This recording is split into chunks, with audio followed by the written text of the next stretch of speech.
கிரீடத்தில் குழந்தை இயேசு தோன்றிய காட்சி. அரிய காட்சியை பாருங்கள்.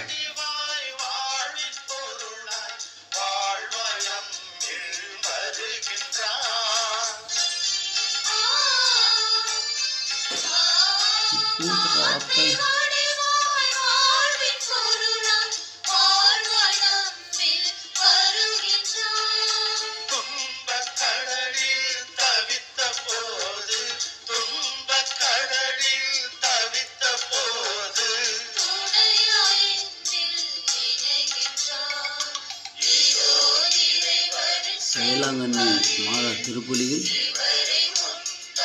மாதாவின் கிரீடத்தில் குழந்தை இயேசு தோன்றிய அரிய காட்சியை பாருங்கள்.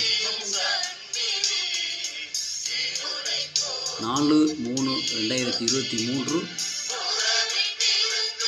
சனிக்கிழமை காலை 6 மணி திருப்பலி.